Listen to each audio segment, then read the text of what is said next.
What is going on, everyone? James and Johnny out here at Gibson Ranch, and today is my birthday, and we are going to try to catch a fish out here.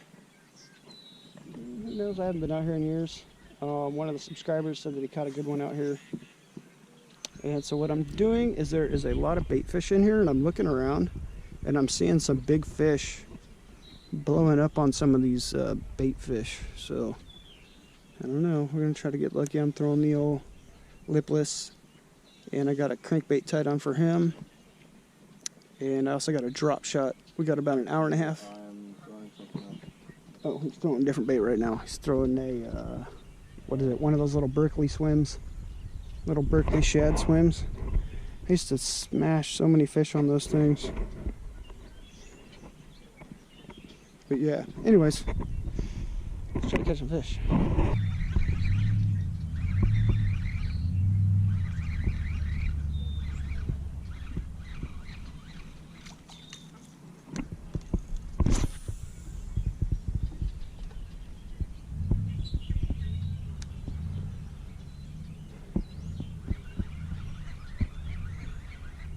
I don't know.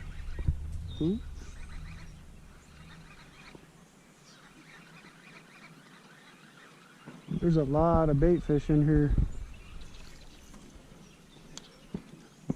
Could be a good thing.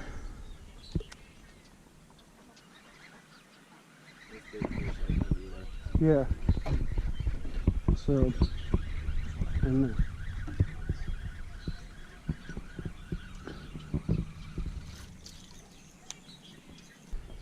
Water's had the time all day to heat up. See, there he is out there busting way out there. Oh, that's one of them. You can see the shad everywhere. There's a little rock pile right here I never knew was there. There's one over here on the other side too. It looks a little bit bigger. Yeah. 2 turtles on it. When it's cold in the winter, I take those worms and I just drag it up over that rock pile as slow as I can. The fish will sit in like 5 inches of water, 6 inches of water.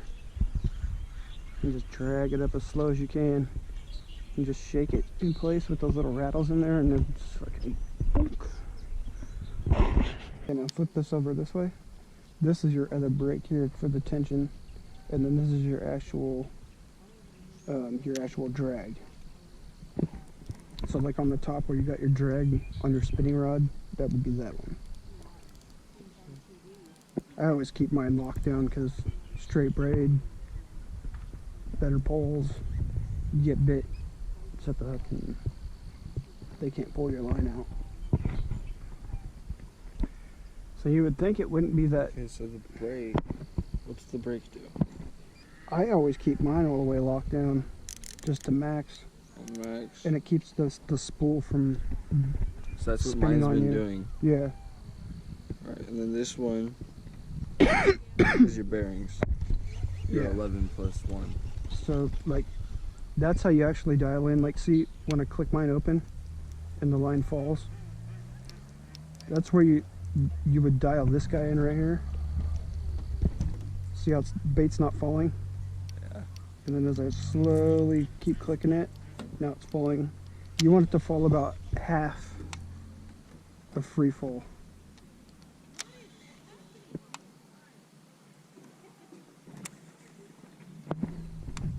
You know, a lot of people just throw this stuff back in the back.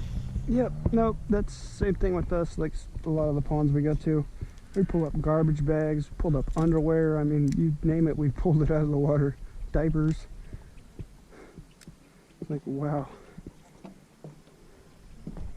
Especially at that Tanzanite park pond, because everybody has their little birthday parties out there, and all the garbage just blows into the pond.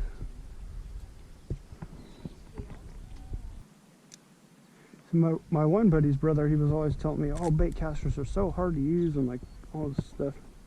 I'd never use them. Then when I finally picked one up, like I was saying, I never put it down. I could cast like twice as far, do so much more. I just had a baby dragonfly all the way down the side of the pole. That pole's a little bit shorter too. You have to get you a longer pole. See right there? The shoulder pole. Did you see that right there? That fish just... That's where you cast at. When you see those blow-ups. I should be throwing my lipless through that. I was at Folsom Lake with my buddy Tim when we first started fishing.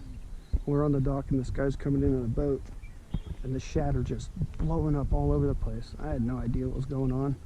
He's like, throw your bait through there, throw your bait through there. And we're like, what? He's like, can I throw a bait in there? He comes up on the boat, he throws this crankbait in there and freaking wham! Catches one, throws in again, catches another one. I'm like, oh, okay. Did you see those fish come out of the water like that? You get your bait in there instantly. Okay.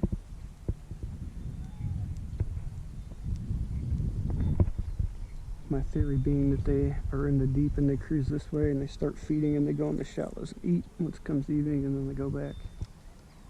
Just like Greenback Pond.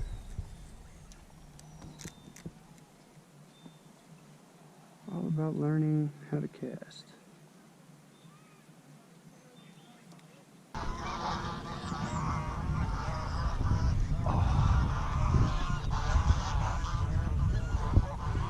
I just missed one.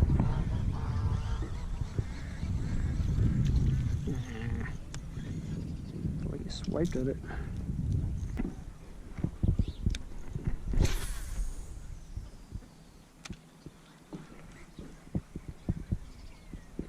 I totally missed one. I totally missed one. Again? Always when you're not paying attention. They're just like swiping at it. The last one hit it and wrapped it around the line.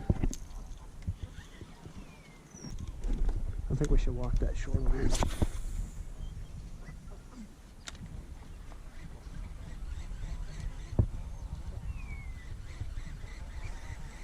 You look for those busts, especially when the water's calm like this. The fish will show you where they're at a lot of times. Just gotta pay attention. I've caught so many fish by just like standing there looking at the water, and then all of a sudden I just like see one in the bush. It's like moving. Bam. All right, let's walk around over to that wall where that fucking tree's at. What's up, quackers?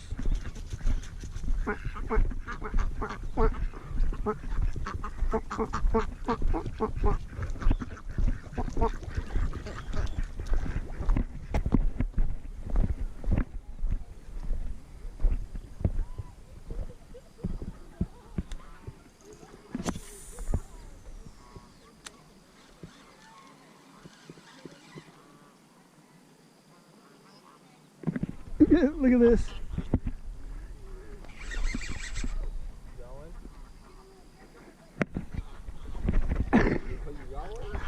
I side hooked the carp, I think.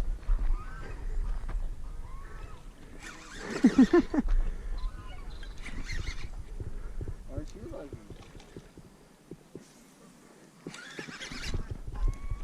Yeah, side hooked the carp.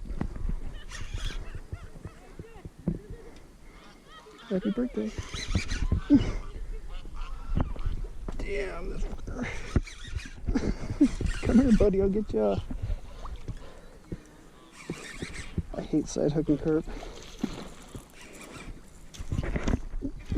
Till he came off. The thing is probably like 20 pounds. I want to see if I can that thing now. Huh?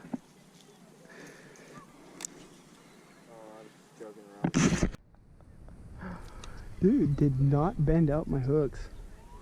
Did not bend out my split rings either. That tells me I could fight the biggest bass I could find. I cast over there. I made about 2 cranks and then all of a sudden just thunk.